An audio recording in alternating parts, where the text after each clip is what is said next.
Hey, saltwater anglers, and welcome to the Lower Chesapeake Bay Fishing Report, your local report, whether it's good, bad, or ugly. This podcast is part of the Great Days Outdoors Network, and each week we'll be talking to local experts to learn ways we can become better anglers in our pursuits offshore, nearshore, and inshore. To keep this amazing fishery healthy and thriving for generations to come, remember to protect what you pursue. Summer fishing is fired up with warm water and hungry fish moving into the bay. So let's hear who's making the show possible, and then we'll jump into the reports. Check it out. AFTCO has a gift for our listeners. They're now offering a camo sunglasses cleaner cloth with any purchase of AFTCO products. For cool mornings, I love my Reaper sweatshirt. And on those hot days, my Samurai sun shirt. You just can't beat the quality and performance. All you got to do to get your coupon code is text LCBFR to 779-345-2918 to get subscribed to our email list, and we'll send you the promo code via email. All right, y'all, welcome to this week's show. I'm kind of jealous right now because this captain who I'm about to interview is on his way to do one of my favorite things, which is swing the golf club. Welcome back to the show, Captain Bill Pappas with Playing Hooky Charters, today on his way to the links. How we doing, Cap? Welcome aboard Playing Hooky, buddy. I'm good. Burning up that free ticket you gave me way back when, that free round of golf. I'm going to go burn it up finally. That's awesome, Kenny Mills man. will be out there with us, so Captain glad Kenny, him out there. He invited me up. You two playing golf That's together. right. I think anybody listening would kill for that opportunity to go play with golf with you two guys. Yeah, that's gonna be a fun one. It's our first go at it, and so I'm gonna go out there and scramble it away. That's awesome, man. I ain't great, but I'm great from the woods. Well, what have you guys been up to lately? I've seen you guys catching a couple of fish off at the wrecks, and then more recently putting a pretty good hurting on some nice redfish. So what's Playing Hooky been up to? Hey man, well, the fishing, when we can get out there, the weather's been a little bit tough, but the fishing's been red hot. I'm talking red hot, where there's probably 260 fish caught. The 90, it was a lot of fish action. They were just biting and loading up the hooks really well. It wasn't like you were waiting to do it. It was just how fast you could get the smaller mediums off and get to the big ones and then start catching big ones. Great fishing though. Triggerfish were snapping really good. We ended up having 5 trophy triggerfish. 3 Seabass that could have been, and only one of them would have been. So it was. One was 5.5 pounds, the other one was 4.9 or something. And I told him to keep the crab in there. I said, keep the crab in his mouth. Yeah, it still count, but they wanted to use it for bait, and they know it's a big crab. And all right. Oh, that's funny. Or maybe they didn't. Maybe it spit it out in the cooler, but that's how it goes sometimes. So yeah, we had a great fishing trip to the wrecks. It was really fun, and then we went inshore. We went and did some drum fishing.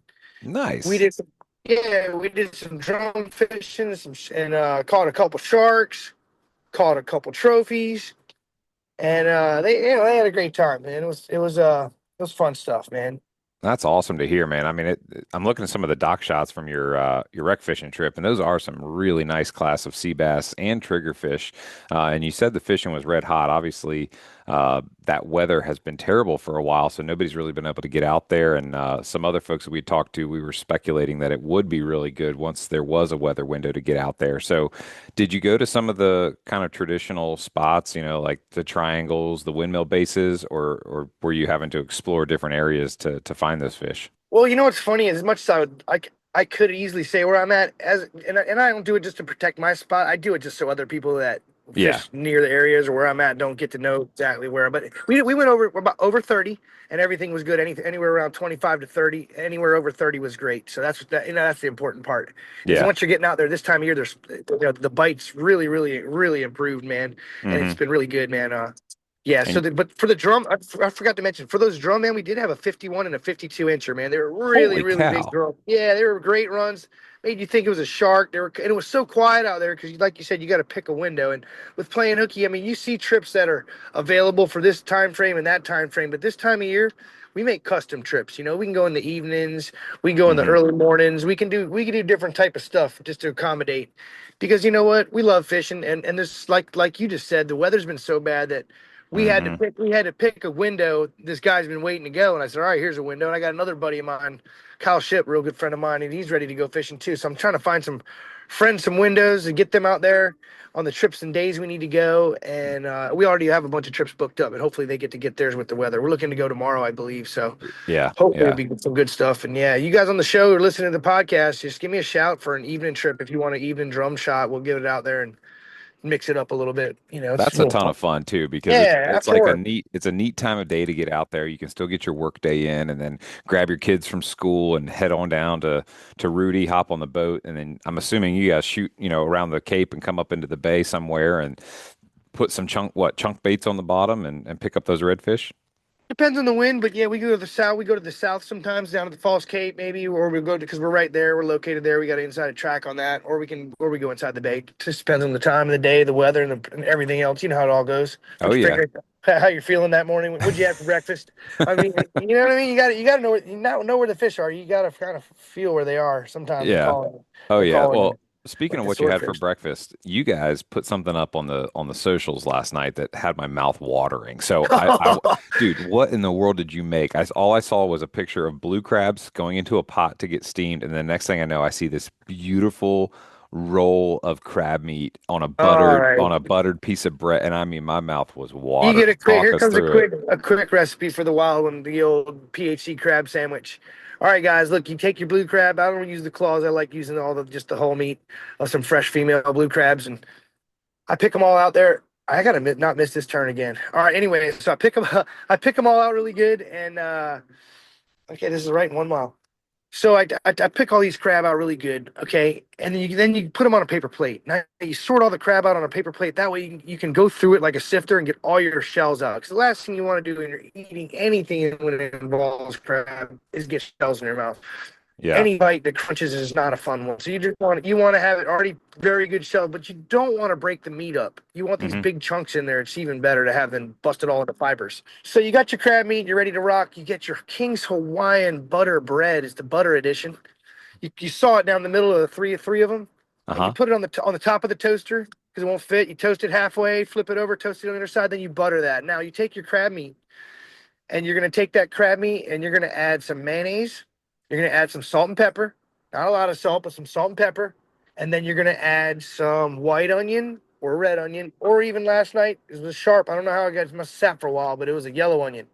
Doesn't matter what onion. Put the onion in there and a couple dabs of Old Bay. Not a lot, but mix it up. A little more mayonnaise to make it into a like a salad. It can be cold or it can be room temp. But you want to Hmm. put that and layer it really thick, like a half inch to an inch thick on crab sandwich. Like back in the 80s, they used to have this little imitation crab sandwich that they'd sell you, or my mom would make. Actually, my mom would make it. You get the imitation crab, and the onion, and you get the fluffy little pieces of bread, and it was like, oh my god, it was a craze. And then it went away. So, Oh, and it was imitation, so it's not really real. So then I was like, let me try that version, like a with this with some Virginia, Maryland, Virginia blue crab there. and And I'll boom. tell you what, oh my God, it's a great recipe, guys. It'll be Oh. in the old cookbook too. I'm sure I gotta throw a bunch of stuff in there. I gotta leave some for the second edition as well. Absolutely. Well, okay, so that sounds This one's incredible. a personal one for the show there. Oh yeah, and I know we've got a limited time because you guys tee off here shortly. So I want to go back really quick to the triggerfish. So when you said 25 to 30, you're talking 25 to 30 miles offshore is where kind of the line you want to get to before you can expect for those wrecks to be producing. Is that correct? Yeah, that's right. Now look, if you guys notice while you're fishing for the sea bass, you don't need a lot of bait. Remember that. You really don't. But while you're fishing for these sea bass, try taking a piece of either bass or a porgy or something like that, but cut it up the size of your thumbnail, all right? When you see a triggerfish, and put a square down. If you put a square, I call it trigger squares. If you put a square down, and I'm not talking around or this pulped up, I'm talking just one single shot of a nice square and everything else can be squids or whatever, you'll get nailed on that square. For some reason, maybe they think it's baby triggers. Huh. I have no idea what it is.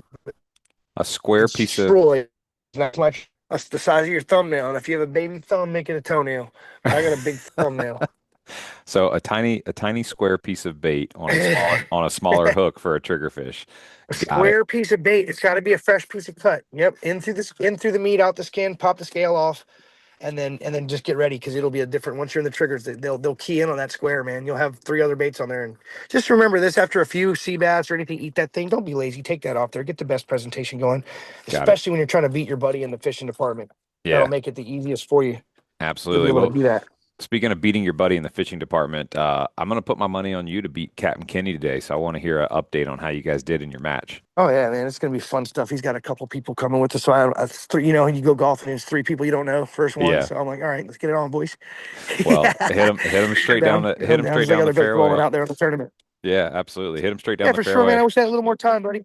No, It's you're definitely good. good talking to you, man. But just to let you know, we're still gonna be sword fishing here. I might sword fish here some more, and definitely we're gonna be bluefin fishing in December. I've already got a good report. My buddy went 3 of 5, a little bit to the north of us, a little bit north of Ocean City, and the That's bluefin are exciting. making their way here. He didn't put much time in fishing for him either. So it Yeah. sounds like they're gonna be nice and right, because no way that the recreation guys shouldn't be able to catch and keep bluefin.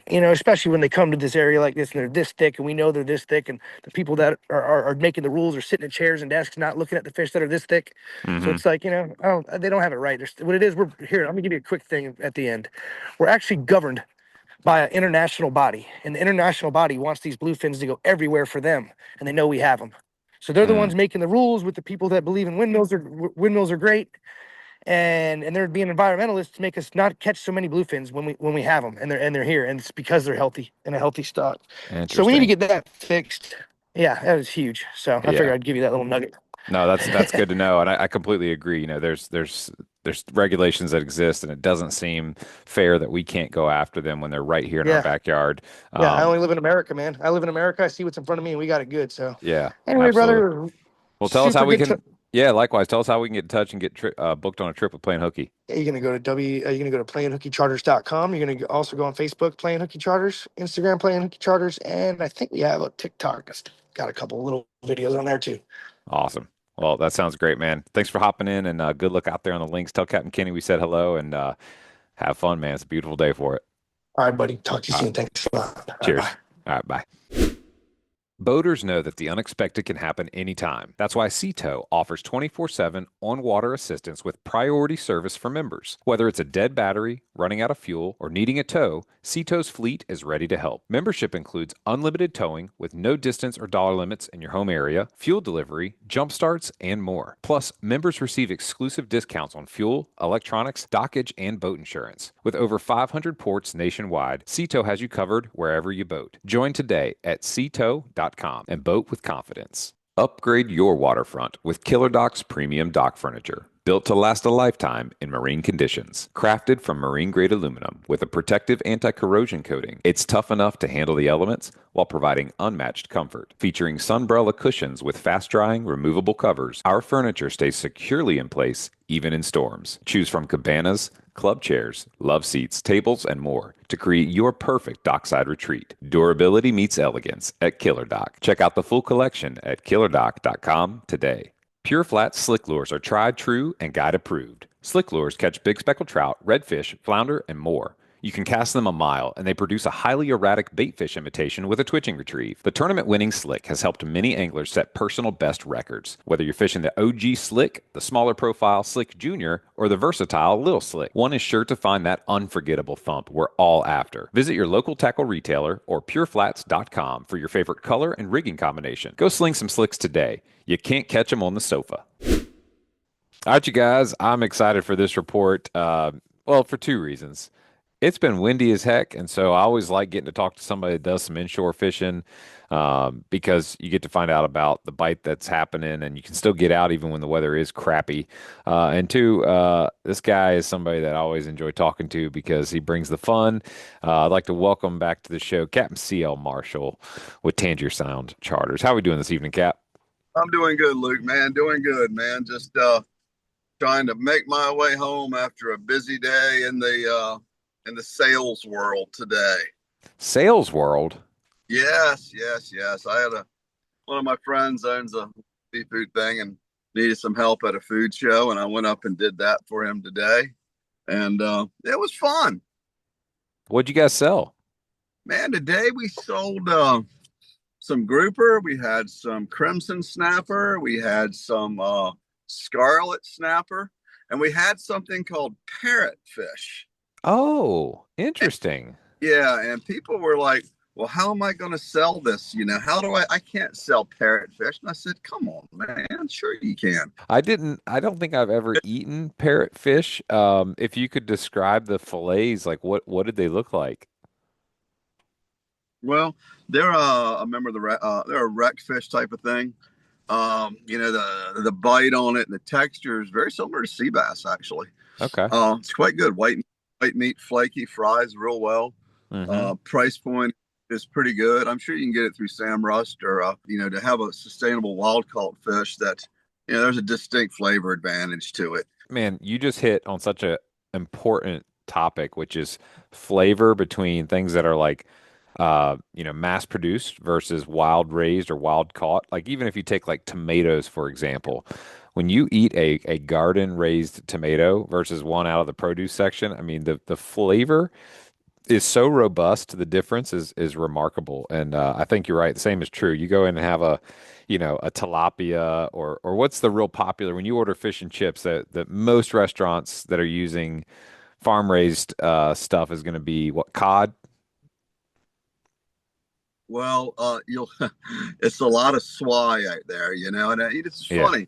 It's probably the number one selling frozen fish product out there, but you never see swai on the menu. Huh. Why is that?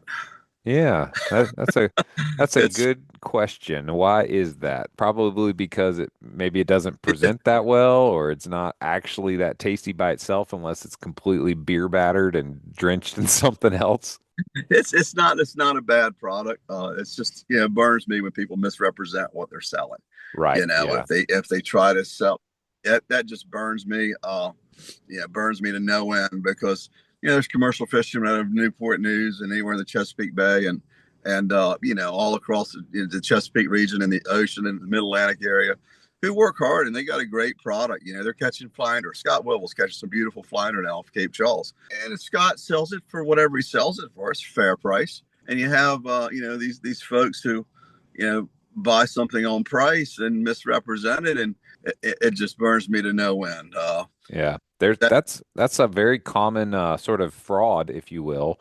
And there's quite a few write-ups if you Google search it about the different common fish that are misrepresented. The most common ones being red snapper, sea bass, and grouper that are Mhm. often, replaced with sort of cheap substitutes that then, if I'm selling you a sea bass fillet dinner for $40 at market price, because I paid quote unquote $30 per, pound on fillets, but then I'm actually serving you something like perch or tilapia, you as a consumer might not know the difference. So that kind of brings up a good question. As a consumer, if I'm eating out at a restaurant, can you think of some creative ways that we can be aware as consumers to find out if we're really eating the product that's represented on the menu or not?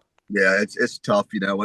What I go back to is I like to deal with folks who deal with reputable fish providers. Right. Yeah, if you're dealing with a Sam Rust or a Bird or a Congressional or one of those guys, then and the customers know that, and the owners kind of make that known that hey, we're doing this the right way.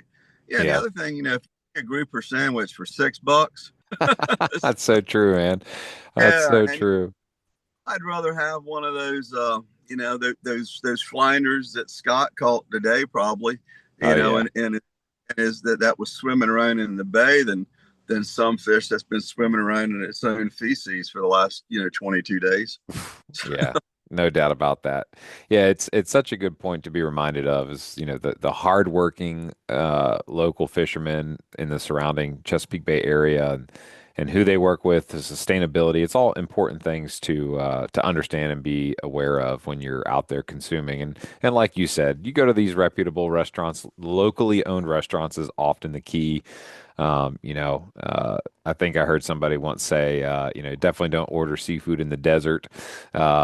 Just be aware of your surroundings and be aware of prices. There's a good chance, like you said, if it says market price and it's got a little bit of a hefty price tag, it's probably an authentic, piece of meat. But if it's too good to be true, then yeah, it could be something else. And with me, my prior life, I worked in food service. I worked selling fish, and nothing burns me more than to go out and, hey, man, I think I'm going to have I'm going to have the grouper today, and it comes, and I look at it, and I know that I just got screwed, and I'm the guy that asks the questions. Hey, come here. Hey, where'd that come from? Yeah, can you show me the label on this grouper, please? I mean, I've asked several chefs that, hey, can you show me the label on that? Can you show me the tub it came in? Can you show me the invoice? And yeah, I've never yet to see one, but Yeah. That's so true. You just mentioned that you're the one that would be willing to ask the question, and that kind of brings up another interesting point about something you're doing. Yeah. Uh, Kind of get more involved. You're very involved in your community from a fishing perspective, both on the selling seafood as well as taking folks for great fishing trips where they get to experience local culture, history, a great bite. Obviously both on hook and line as well as getting something good to eat. But you're getting more involved now at the sort of community level and even political level. Tell us a little bit about what you're going to be doing and what's going on there. Well, I hope to be able to represent our District 38A in Annapolis as a delegate.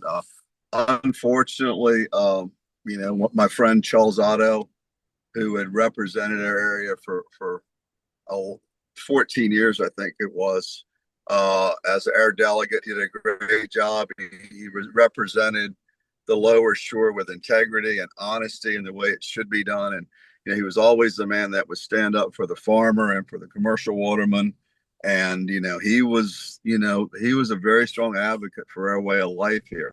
They're seeking appointments or for that seat, I suppose. Hmm. And I've been asked to. I'm one of the people that are involved that have an opportunity for that. Very So if cool. we're successful, able to if things go well, then I would look forward, and I'd be quite honored to be able to be a voice of reason and a voice for the lower shore and Somerset, Worcester, and a piece of Wycomico County, because they're my people, man. Yeah, yeah, We're talking absolutely. we're talking commercial fishing and farming, and and a way of life that's different than most places. Yeah, man. Yeah, but like I said, I'd be, if the appointment does happen to fall my way, and I'm gonna work hard for that. I'd be Yeah. honored to represent the lower shore and kind of fight for a way of life over here. Yeah, absolutely. And that's a great segue into, your way of life, that like you said, the fishing, the commercial fishing and the farming. What's been happening out there, with these temperature changes? Obviously the lower Chesapeake Bay experiences quite an adjustment in terms of like the species that are available to target and what the bite is like. What's it been like for you guys up there, in the surrounding, Tangier Sound area and all those little tributaries that you're able to get into? Well, first of all, how's the new boat running and what kind of fishing have you guys been seeing lately? New boat is running good. The Yamaha I had on it at 700 hours suffered catastrophic internal injuries. Oh no. So yeah, so now we are powered by Suzuki once again. I'm very pleased to say. Okay. Uh, Thanks to Sandpiper Marine, I got me 300 horsepower Suzuki on the back of this thing. And we're just rolling along, man. It's just one of those things that happens. I've been going up in looking at some new areas up in Fishing Bay and the Transquakin River and up around Hooper's Island. There seems to be a few more fish up there. On the far side of the bay around Chesapeake Beach over Hmm. there, there's great numbers of fish between there and the Chop Tank. And I think we're in for a good one. Good, man. And what kind of species have you guys been targeting lately? Mainly straight bass is what I've been doing.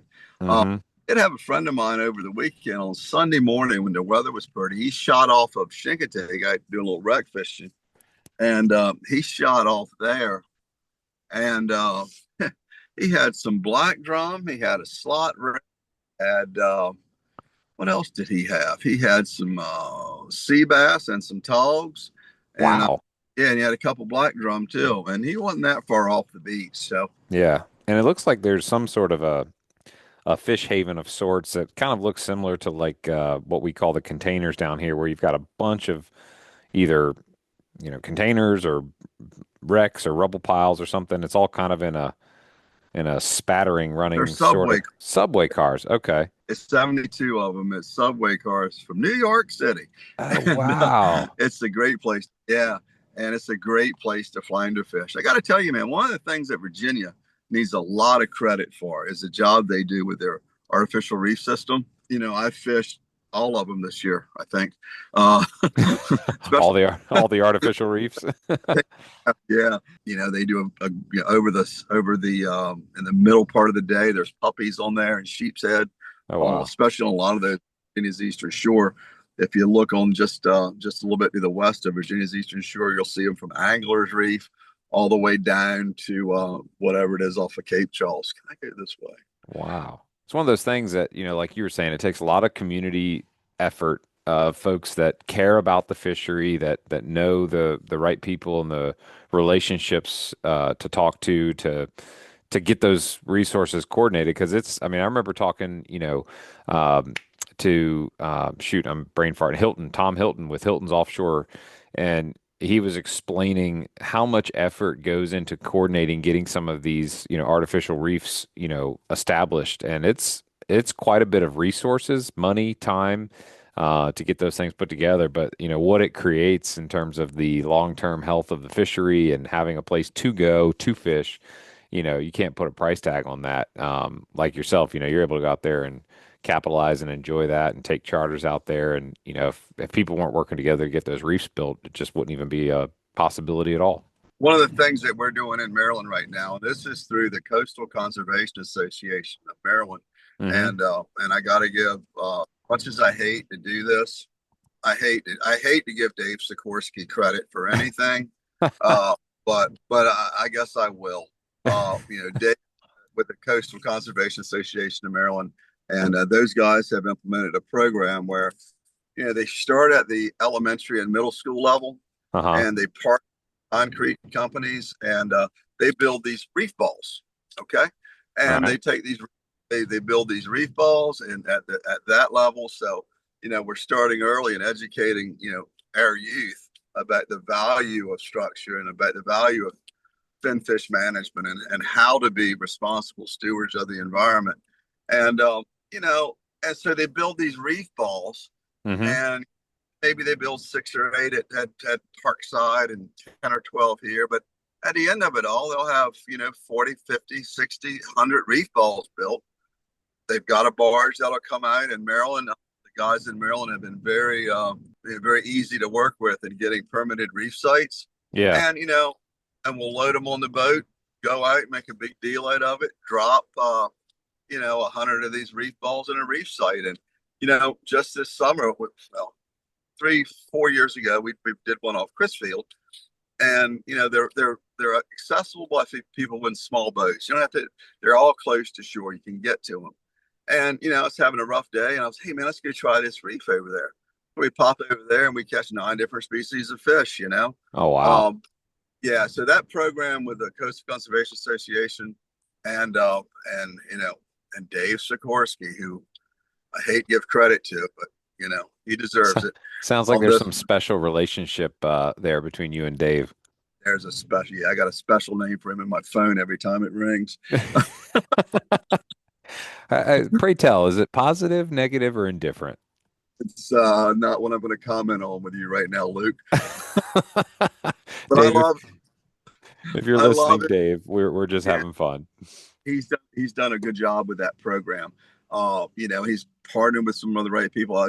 Kenny Chesney's No Shoes Foundation Mm-hmm. are part of it too, and they supply some funding for it. So, if you're creative and you're right there looking, you can get it done. You just kind of gotta don't get caught up in all the chatter. Right, Uh, right. and there's been a lot of success in fishing on those things. So over the winter, probably tomorrow I'll try one too. I'll drop some metal jigs down there, and I'm pretty sure there'll be some rockfish on them. And Mm-hmm. it's a gift that keeps on giving. Yeah. Well, I'd love to hear about some of this rock fishing. This time of year, what are you guys doing to get tight on these rockfish? Where are you going to get located to hopefully, catch some that are ready to eat? And what are you guys throwing to get tight on them? Well, lately I've been throwing just regular, nothing real fancy. Just a 3/8 ounce lead head, Mm-hmm. with a soft plastic body. We've come up with one called the dill pickle, which we love. The dill pickle. All right. the little green on top and white on the bottom, and Okay.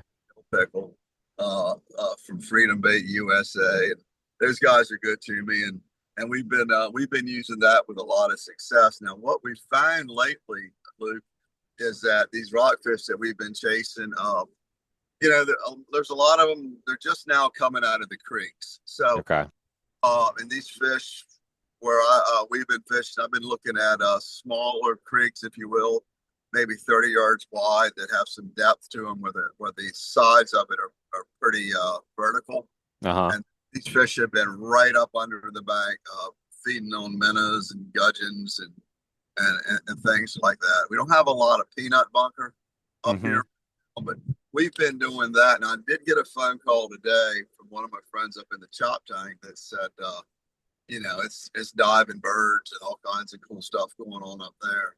So, that's a little far for me to the north, but, I think if I get up there tomorrow, right around Hoopers and up in that area, I'm pretty sure we're going to do well.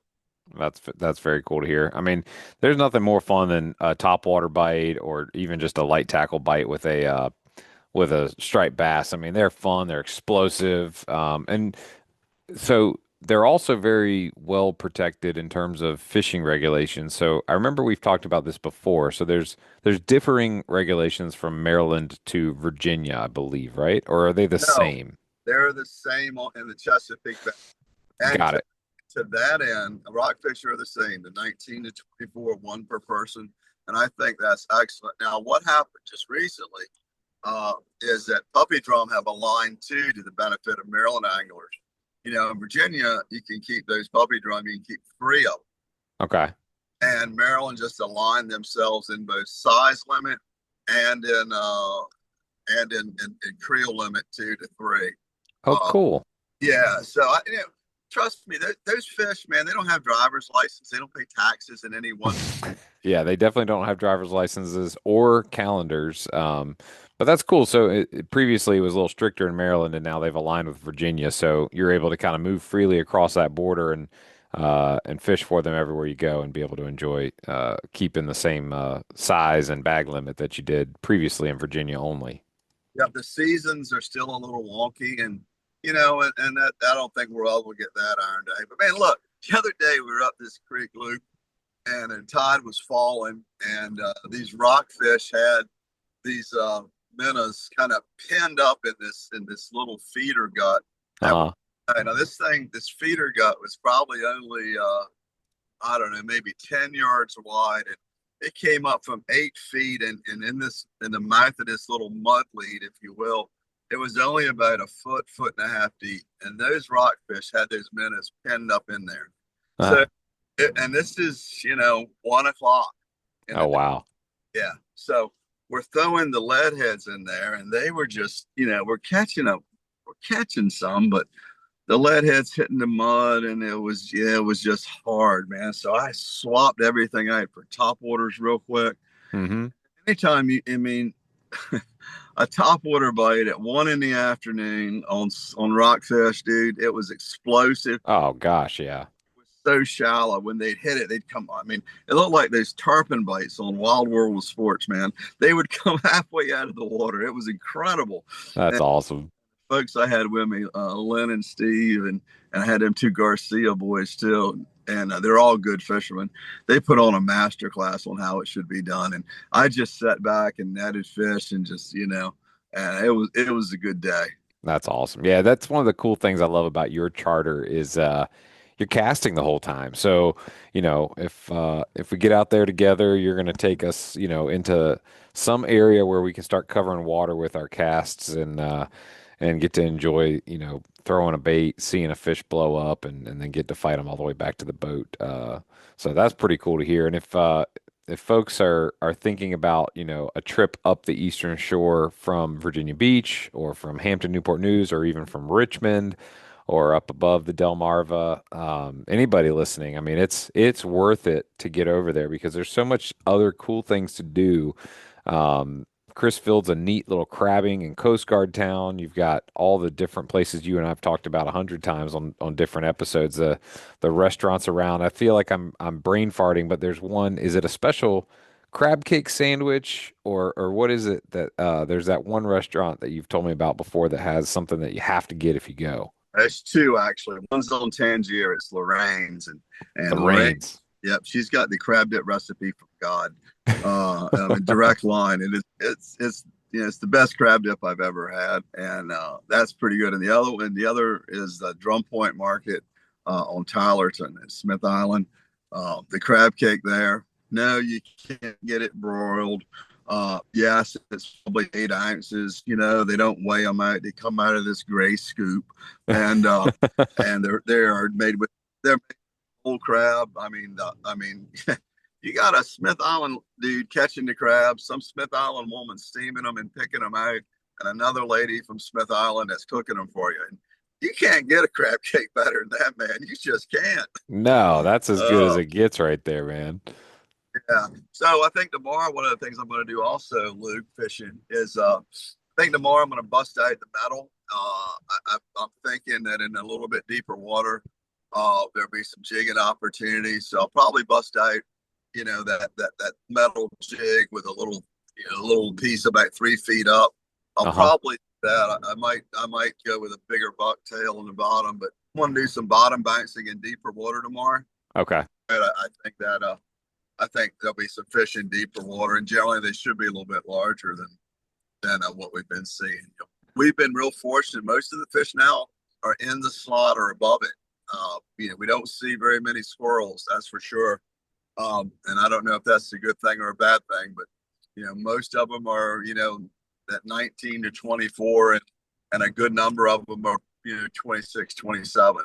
Yeah. So it's good quality fish we're catching. Those little fish, we're still not seeing those.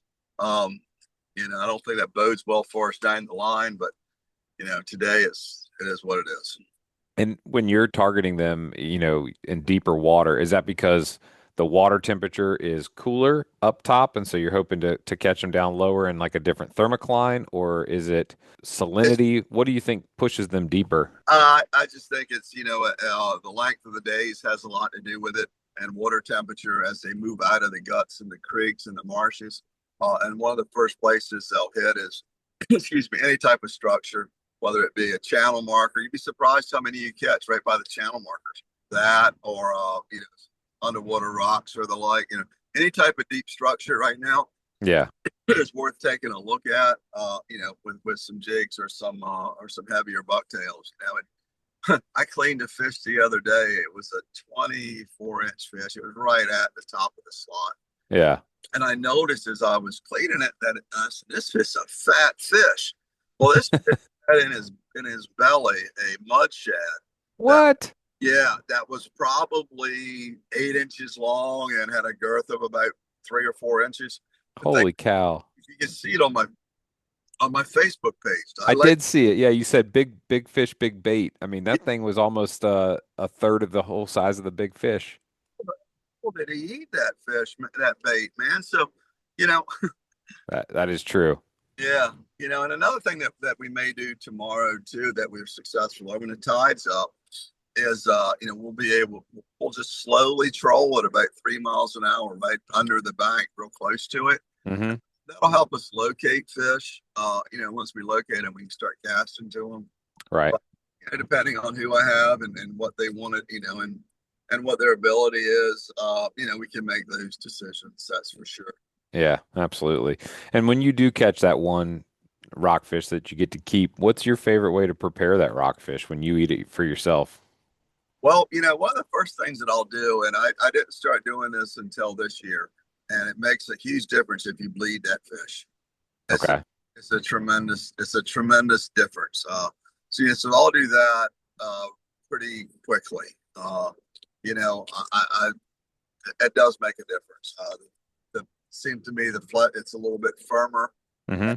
I'm not versed in that ikijimi stuff or whatever it is, but that seems to be a viable alternative too. I look forward to learning about that. But I'll bleed that fish. I think God made fish to be fried, and I'll do that. But I'm a real simple guy, and I think those fish are delicious any way you do it. Yeah. I like it.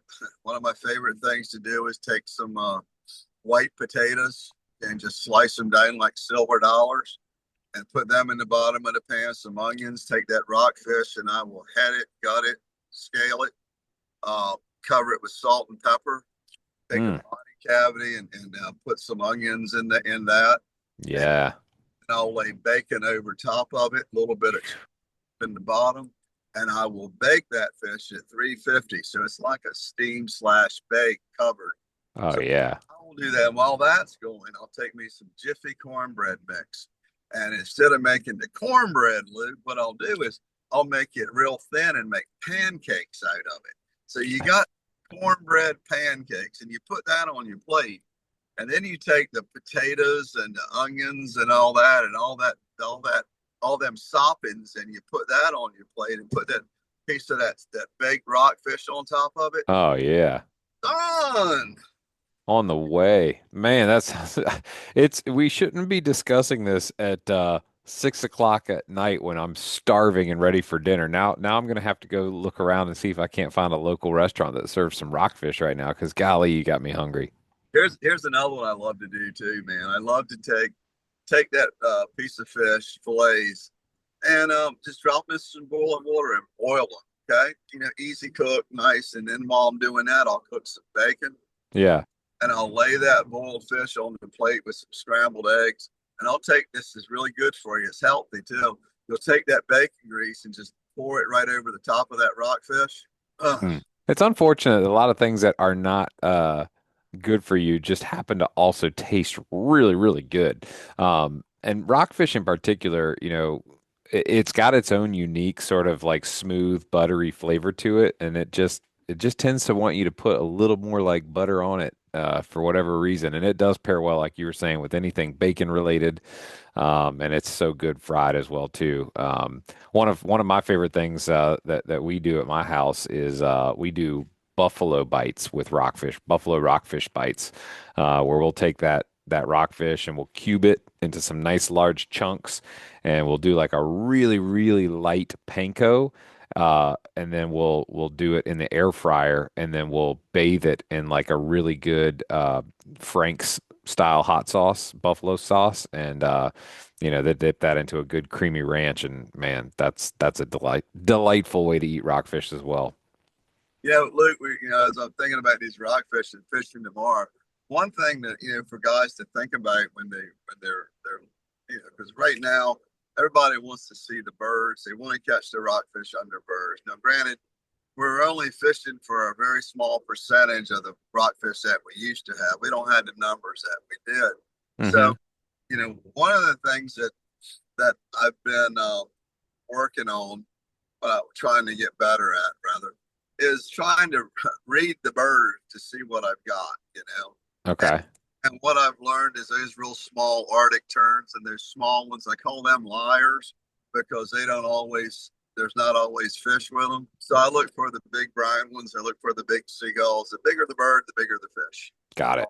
Yep. If you can get into gannets, then I'd step up to a 4,000 spinning reel. If you get into gannets, that's for sure. But the little ones, the liars, the little pickers, that are just picking on glass minnows and stuff, they're not going to provide the big pullage that we want.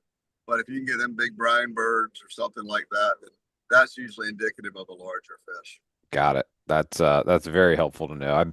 I'm not very adept at reading the birds, but I know there is definitely a lot to learn from watching the birds. I remember it might have been you or somebody else telling me about in the summertime to try to figure out if the pelicans are feeding on, rain bait, rain minnows, or menhaden has to do with the angle in which they are diving, because of how deep the bait is. So if you see them diving vertically, that often indicates that it's menhaden they're diving on. But if they're diving at like a 45, it could be the rain bait that's a lot closer to the surface. So just those little things that you can cue in on. It's always neat to learn how you can observe other things besides the target species to help you get more tuned in on the target species. Yeah, I'm fortunate. I get to go a lot. I'm out there a lot, and every day I go, I learn something new, and that's the cool thing about it. Yeah, absolutely. Well, if folks are listening and they're like, golly, CL, you make me hungry, you make me want to fish, uh, what's the best way they could get in touch with you to get booked on Tangier Sound Charters and go enjoy that nice new rig and that smooth Suzuki power on the back? How do they get in touch with you to book a trip? Yeah, man, old school, man. Phone number 410-251-7341. I'm on all the social media outlets. I'm not a TikTok guy. Uh, Hmm. but pretty much every trip that we do, we post every trip I do, I post on Facebook. Some days I'm gonna look if I get, running pretty hard, I might not get it every day, but I'm the regular on telling you what I'm doing. And I've even in my photo gallery, I've got a picture of a skunk flag on the rare occasion I have to use it, and if the fishing's not good or the wind's going to be marginal, then you can expect me to tell you just that, and maybe we should Right. reschedule. I'm looking for a successful outcome and a great time and smiles and bent rods. No, I'm with you right there, and I do appreciate that about you is that it's always straight up the middle. You're not talking out of your butt about what the fishing is or isn't, and folks can expect a good, honest time with you, and it's a good place to spend your money. And like we've said many times when I've had you on the show, the part of the Eastern Shore where you're located, folks, I would really encourage you to, it's beautiful, it's rural, it's close to nature, close to God's best creation. You've got the ocean on the east side of you, you've got the bay on the left side of you, the west, and everything in between is just neat. So if you're living in a busy city or downtown Richmond or Charlottesville and you're looking for a cool weekend to get away, definitely incorporate fish and chip with Captain CL into your plans and go enjoy some creation and some quiet time. I think that's one of the best things about where you are is you get up there and it's just like time slows down a little bit. Yeah, and look, I can help you with that too, because one of the new things that we've added is I've added a place where people can stay. I have a lodge facility available to sleep four people, Mm, and if you want to disconnect from your phone and everything that's all around you, and you want to, because I don't have no internet there, and don't have TV either, so you don't have a choice. But it's a very rustic place. It's got all the creature comforts that you need. The beds are fantastic, full kitchen, deck out back, gas grill, many splits in there to keep you warm or cool, and a living room that takes you in the inside world of a decoy carver. So it's you that's know, cool. yeah, we have that available as well, and that's in Sanford, Virginia. So, for folks that want to come up and fish, I got a place where they can stay should they choose to, Yep. and we're real happy to be able to offer that. That's perfect. It sounds like the sort of perfect all you can eat buffet of accommodations, great fishing, and a really good time hanging out with Captain CL. So, Hey, man, thanks for joining us on your ride home. How much further do you have to go in your drive? I don't know, but I got to share with you. What's today? Today's like Groundhog Day. Today's Tuesday, right? It is, yeah, November the 4th, voting day. So it was Saturday. So Saturday, I get my boat on the trailer, and we've had a great day fishing. I'm headed home, and my son calls me, my youngest son, and the phone call went like this: "Dad, Dad, Dad, I just shot a giant." We're talking whitetail now, aren't we? We are, and I was like, "What?" He goes, "I got him, man. I got him. I hit him, man." And we're talking archery now, Yeah, and so I haul butt home, unhook the boat, drive to where he's hunting, and my boy's a wreck. My boy's a pretty darn good offshore fisherman, and it ain't a whole lot gets him excited. And he's pretty solid, but my boy's a wreck. Had a great day fishing with good friends. We caught a bunch of rockfish. I come in, my son has shot a big buck, an archery buck. He's stoked. We got his friends involved, and we went and recovered the deer, and it was, the thing ran about 80 yards, but it was just the perfect Eastern Shore day, and ah, I hope I have more of them. how big was the deer? How many It points? was a 10 pointer. Man, that's a stud right there. That's awesome. Yeah. That is awesome, especially with a bow. I mean, if anybody, I'm sure many people listening have hunted deer as well, and I've gotten the privilege to do it once or twice down in South Alabama with my good buddy Butch. And I don't know that anything gets you more excited than watching that thing that you've hoped to shoot come into your view, and then to feel your heart rate go up. I mean, if you think cobia sight fishing is fun, getting to see that deer that you want, I mean, I don't know how much more fun it gets on this planet, especially to do it with a bow. That's absolutely savage right there. So that's cool. I can tell you, life at full draw gives you a different perspective. Yeah. Oh, that's so true, man. I've not had the privilege of going bow hunting, but I know my buddies that have. My buddy Mike Manning, my buddy Jesse, my buddy Ryan. I mean, folks like that when they take one down with a bow, like it is a rush. They tell such good stories about it. So we lost you there for a little bit when you were telling the story, but I think we captured the essence of it that you got there just in time to help him drag it out and dress it. It sounds like. Yeah, it was a great day, man. It was perfect, and I was so blessed to be part of it. That's awesome. Well, it's Yeah, a great thing to get to do with your son, and like I was saying, really appreciate you making some time during your drive to share some stories with us and just catch up and get to hear a little bit about Eastern Shore living. And we'll look forward to catching up with you here in the real near future, and hopefully hear some of these rockfish stories. thank you, Luke, man. I really appreciate you having me. Absolutely, man. It is truly always a pleasure. Folks, go back and re-listen to what those rockfish recipes were. Get ready because when you catch one, it's a special fish to catch. You can only really keep one at a time like the regulations allow. So you want to capitalize and make a really great dinner out of it. Go check them out on the Facebooks and the Instagrams, Tangier Sound Charters, Captain C.L. Marshall, and I guess we'll look for him to hopefully be a delegate here soon, serving his county and making sure that the lifestyle of fishermen and farmers get protected. Folks, that's going to wrap it up this week. We hope you enjoyed listening in and learning a little bit about what's going on as these temperatures change here in the fall. And we'll look forward to talking with you next week. Y'all be safe out there. Serious shallow water anglers count on Stay Put Anchor to do exactly what the name says. Keep smaller boats locked in place. Fast, quiet, and without dropping a heavy, noisy hook. Built in the USA and designed for boats under 24 feet, Stay Put's solid fiberglass pole spikes pair with marine-grade bow, stern, or drill-free motor mounts for quick installation. So more time spent fishing and less rigging. Choose from 6-foot to 12-foot pole options and the versatile super handle to stake out on flats, sandbars, or in the pads. Affordable, dependable, and proven by anglers nationwide. Learn more or build a custom kit at stayputanchor.com. Hooked on fishing? Then you're part of the local community that Long Bay Point Bait and Tackle cares about serving and giving back to, providing you with the right selection for each season's target species. They're your one-stop shop to gear up with the best bait, tackle, and insider tips to catch your next trophy fish. You can fuel up right out front on the water and then chat with the crew inside for hot tips on where they're biting. So swing by today. Long Bay Point Bait and Tackle, where your fishing adventures start and finish with your trophy catch on their scales. Warning, this product contains nicotine. Nicotine is an addictive chemical. Black Buffalo products are intended for adults age 21 and older who are consumers of nicotine or tobacco. If you're 21 or older and use nicotine or tobacco, it's time you charge ahead to Black Buffalo, America's only credible smokeless tobacco alternative.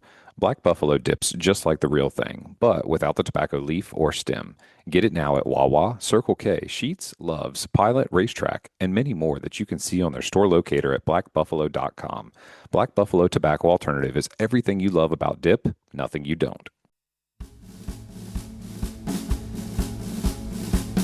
All right, y'all, that's going to wrap it up this week. Please subscribe, rate, and review wherever you listen to podcasts. And remember, to get your free APCO Camo Sunglasses Cleaner Cloth, text the acronym LCBFR to 779-345-2918 to get your promo code and be added to our email list so we can send you the new show each week. You guys keep on whacking them and be safe out there.